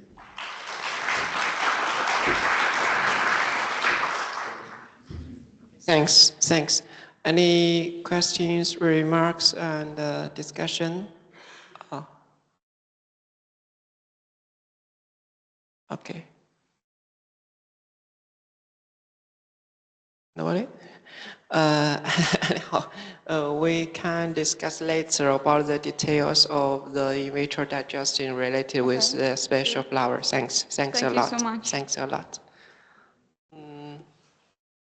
So, as all of the 6 speakers have ended their presentation, so we have to see that this session has been closed right now. Okay, thanks for everybody. Yeah, okay, we will have the tea break, right? Yeah, tea break and also. Okay, that's it. That's. Thank you. Thank you so much.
Most akkor csak oda megyek, ugye, a vetítősre? Igen. Rá lehet menni most? Bocsánat, csak hogy megnézem, hogy egyet... Tudom, nem baj, szerintem senki nem foglalkozik most vele. Jó. És akkor a súgós oldalam az megmaradott lent, ugye? Tehát ezt fogom látni. Igen. Jó. Hát is mentem egyre. Jó. Oké. Jó. Most akkor hogy megyek ki? Bezárom? Csak a tálcára már is? Jó. Ezt bezárjuk. Oké. És most már jó lesz. Jó, kivegyem. Igen. Tehát akkor bedugom, és akkor jövök majd, jó? Jó, Oké. de itt leszek, majd jövök, és akkor... Jó. Csegellért helyett jöttem, én vagyok a második. Jó, rendben. Átmásolhatom, vagy maradjon a pendrive-on? Hát maradjon inkább a pendrive-on. Jó. Jó. És akkor innen tudom majd megnyitogatni. Aha, jó, szuper. De itt leszek, majd jövök jó, mindig. Jó. Illetve, Azért próbáljunk rá. nagyszerű. Jó. Annyit hadd kérdezzek meg, hogy muszáj nekem itt maradni, vagy tudok esetleg onnan beszélni? Mert, ezzel is tudunk léptetni, ha minden igaz. Aha. Nagyon jó. Szuper. És akkor a járkálás is lehetővé válik, Jó. ugye a mozgás. És ezt a mikrofont kell akkor használnom, vagy... Odaadom akkor majd az én nagyon vezeték nélkülimet. Jó, nagyon szépen köszönöm. Ez itt nekem nagyon nem esik kézbe. Jó. Nagyon szépen köszönöm. Jó, és akkor ki is lehet. Ja, ki lehet? Igen. Jó, szuper, köszönöm jó, szépen. de itt jövök majd egyből, Jó, és akkor jó, mindenben rendben, közreműködök. nagyon köszönöm. Jó, ez működik. Ezt kikapcsoljuk. Jó. Esetleg azt meg tudja nekem mondani, hogy a Takács Krisztinát megtalálom-e valami. Az előbb pont láttam egyébként. Én sajnos személyesen nem ismerem. Csak Ott a hölgy a fekete blézerben. A szőke? Igen. Jó, igen. nagyon szépen köszönöm. Igazán nincs mit.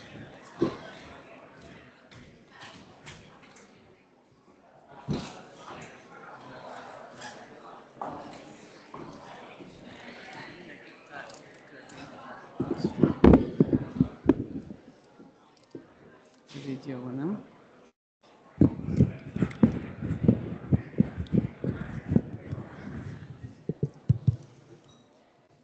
Működik? És akkor ez a...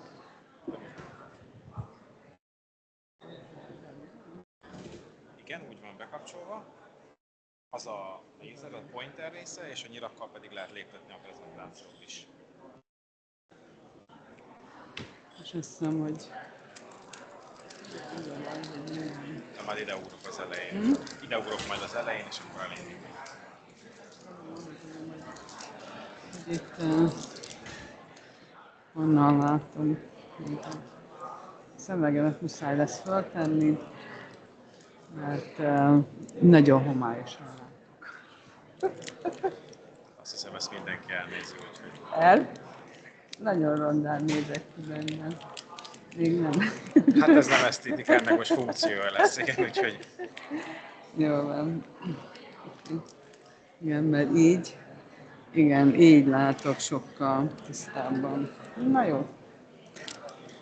És akkor ezzel lép. Azzal is lehet léptetni, meg itt is a nyilakkal is lehet léptetni. De nem ezzel, hanem a lefelével. De ezzel lehet előre, vagy itt ezekkel a nyilakkal is lehet. És akkor ketten itt vannak. Majd én meg ott hagytam a táskámat.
és itt van a tetején.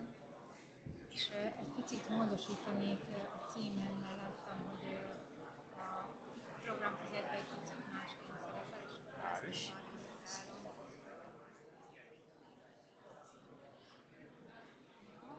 és akkor gyorsan.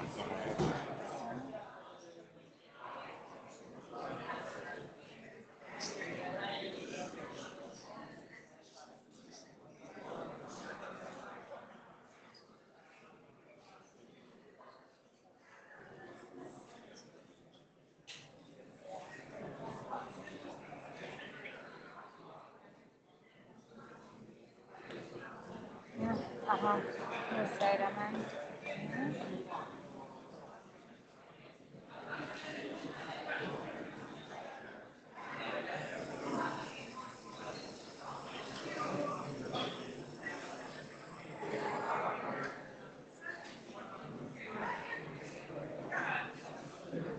Csekkolom, nem én utoljára.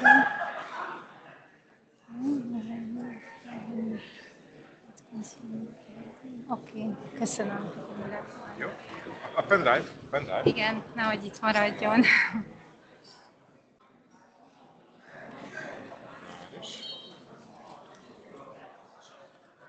És majd az előadás előtt én ideugrok, és akkor elindítom. Rendben.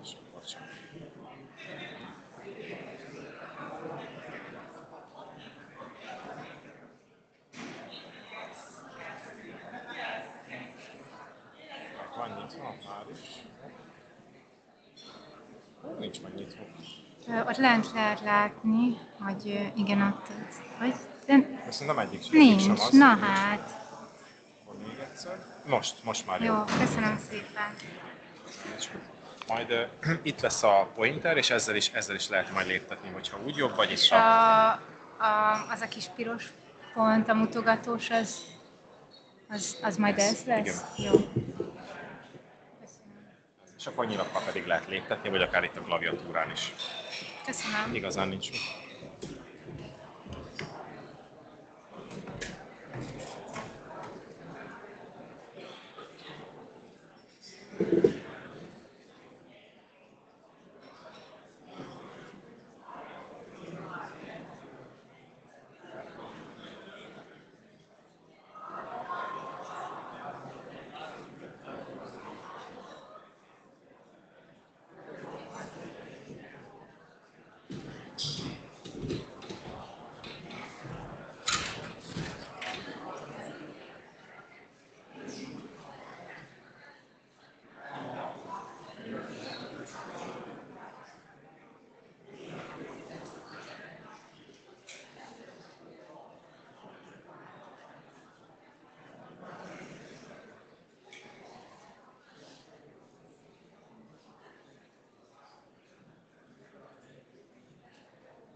What? No. Okay. Perfect. The FoodConf one.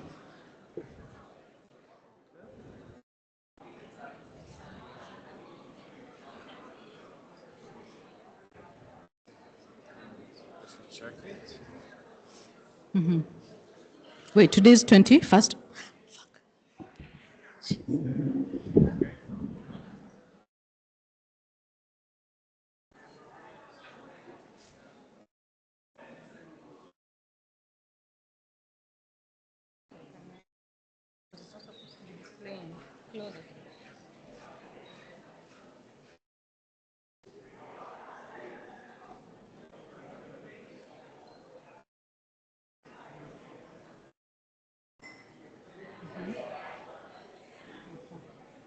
Now you can check it.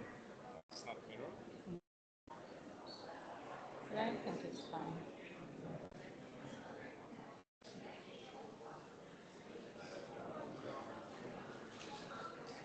I forgot to put somebody's name.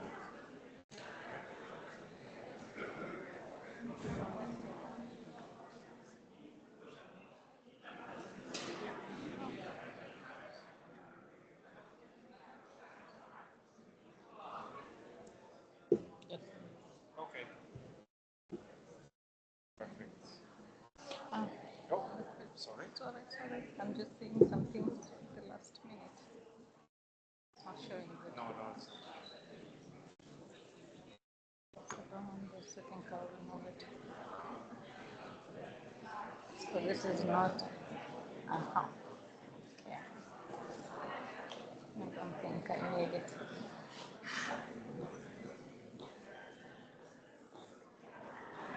Okay. Good. Okay, so I close it? Yes. Okay. Good. Thank you. And is it still on the pen drive? I can take off the pen drive. And you're going to be here anyway, right? Yes. Okay, and I might need to remember how to use it. So this is for... You can use this one. This is for the pointer. Would like to That's the use, center one, yeah? and you can use the arrows as if you would like to stab it. Yes. Okay. But I will be here. You'll be here, okay. Thank you. Welcome.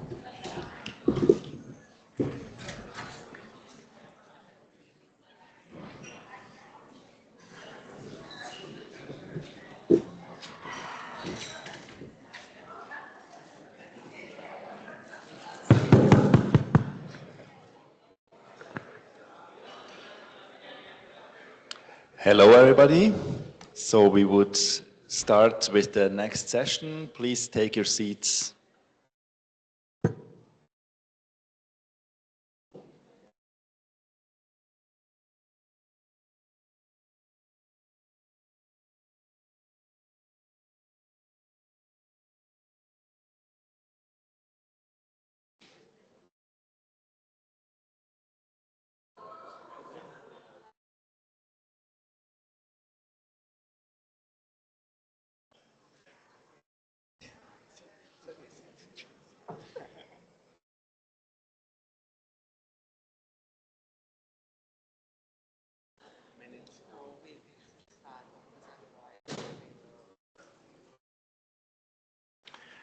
Okay, so welcome to the very last session. This session is about nutrition and health. And I'd like to introduce my co-chair, Livia Shimon-Sharkadi from the Mate University. And she has the first lecture, keynote speech, and it will be about the relationship between health and the fatty acid composition of breast milk. Thanks a lot, and the floor is yours. Thank you, Reto, for this kind introduction. Ladies and gentlemen, dear colleagues, it is my great pleasure to present our latest results on the relationship between health and fatty acid composition of breast milk. So this research is part of an international collaboration led by an American professor and involving 14 higher education and research organizations from 9 European countries. And the whole main aim is to investigate the relationship between nutrition, health, and disease development. So why breast milk quality is so important, and what is the benefits of the breastfeeding? So you have heard several data in the first panel speaker today, Kevei Chen, professor. So maybe I also show you some similar data, but I will skip it or scroll down in this case. So as you may know, the human milk is the best nutritional source for infant because it provides the necessary nutrients and all biologically active components.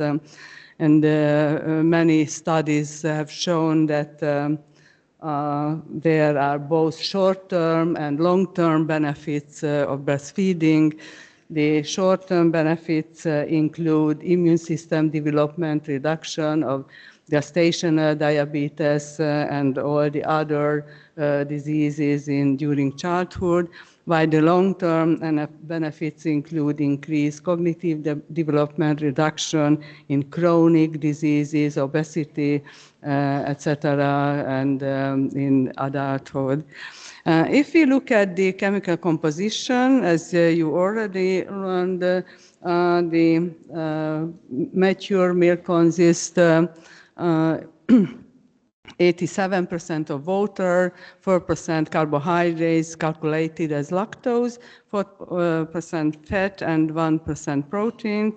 And besides the macronutrients, it also contains several bioactive components, interactive elements, and also antimicrobial compounds. We are investigated the fatty acid composition because these components have attracted a lot of attention in recent decades because the best milk fat provide the most important energy source, serve as structural function, and also have regulatory functions. The fatty acid important for developing the central nervous system, increase the immune response, and have anti-carcinogenic and antibiotic properties. Among the fatty acid composition, the long-chain polyunsaturated fatty acids are the most important groups. They play a key role in newborn neurodevelopment, behavioral, immune-related health outcomes, and also pulmonology function. The short chain and medium chain fatty acid also important, as particularly the caproic, caprylic, capric, and lauric acid because they have antimicrobial properties. Of course, several factors affecting the milk fatty acid composition. The key influencing factors are the maternal health, diet and lifestyle, geographic location, lactation period, infant factor, and processing method. And today I am going to show you some of our results on maternal health and the processing methods. In the first case, our aim was to investigate the fatty acid composition of breast milk from a mother with diabetes, obesity, and normal health. And we, because this overweight or obesity have become global challenges, world health challenges, according to the latest WHO data, 2.5 million adults are overweight and around 900 million are living with obesity. Usually the body mass index are used to calculate the body mass and to grouping according to the health in the between so the normal weight is until 25 and above we calculated as overweight and above 30 is the obese. And this means that this causes an increased health to develop also gestational diabetes, which is a long-term effects on both mother and babies. Around 40% of pregnant women affected this disease, the gestational diabetes, which is happened when the maternal body cannot produce enough insulin that regulate the blood sugar levels. And it is not only a risk to cause complications during pregnancy and delivery, but also cause a higher birth weight and also greater risk developing obesity or diabetes in later life.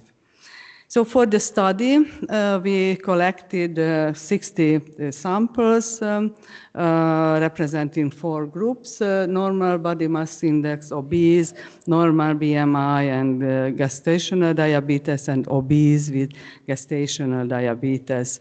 Of course, we use the classical method for determining the fatty acid composition, which was gas chromatography, and use statistical analysis to evaluate our data. So our main results on the fatty acid composition, I am going to show you. So the main fatty acid found in the saturated fatty acid found in breast milk was the palmitic acid, and around 50% of stearic or myristic or lauric acid was also detected. Among the monounsaturated fatty acid or breast milk, the oleic acid was the most abundant, and we found that the mother milk of mothers in obese group had higher amount of this monounsaturated fatty acid compared to the other groups. In terms of long-chain polyunsaturated fatty acid, the 2 main representatives were the linolenic and alpha-linolenic acid, and we have found also the similar tendencies with both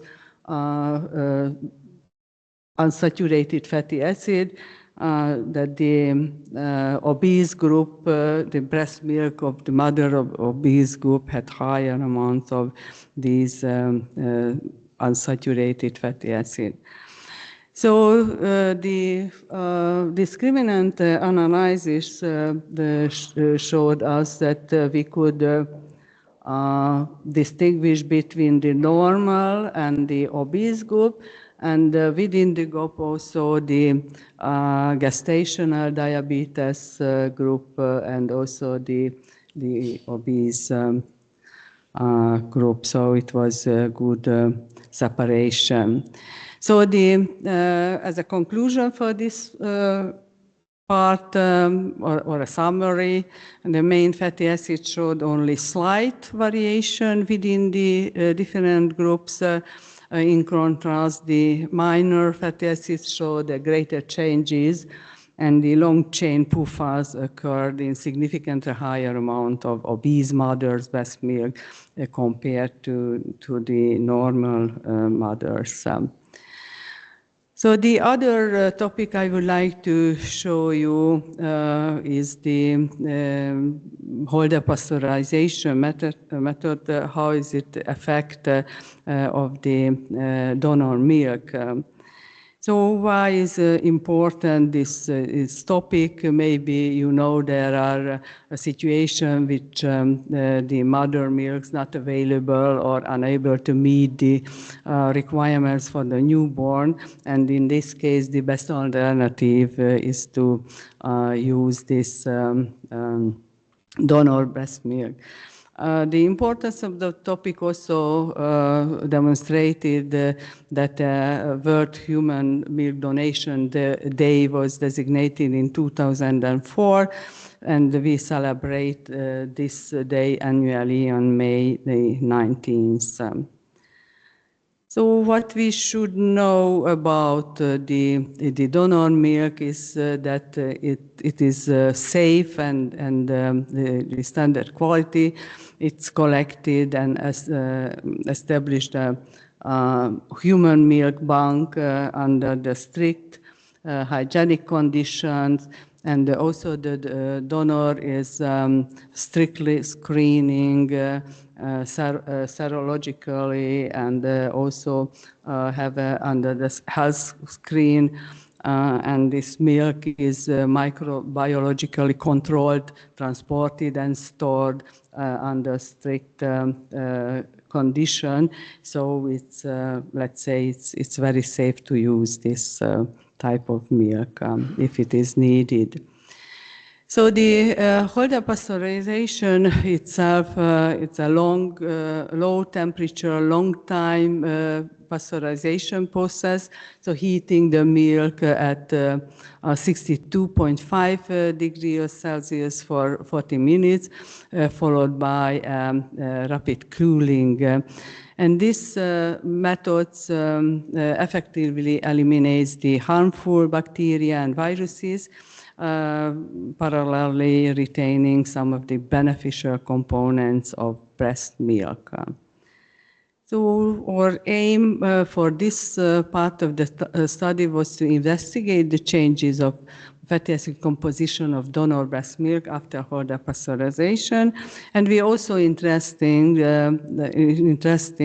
how the neonatal delivery modes affect the fatty acid composition of the donor milk. For this study, we recruited 56 donor mothers, and of course the breast milk was collected according to the central protocols, and also the Holder pasteurization was done according to the protocols. I just would like to mention some data. So all infants were born on time. The average body mass index was according to the normal range, and 58% of the mother giving the birth vaginally, while 42% the cesarean section. And we also investigated later according to the boy and girl, but I am not show this data because of the short time. So of course, we also investigated the fatty acid composition by gas chromatography. So what was our main results? The Holder pasteurization affected the fatty acid composition. As you can see, the shorter chain saturated fatty acid decreased, and also the oleic acid and some longer chain unsaturated one, the gamma linolenic and alpha linolenic acid, as well as the arachidonic acid decreased, while some medium chain myristic, palmitic, and long chain DHA, the docosahexaenoic acid, increased during the pasteurization. So I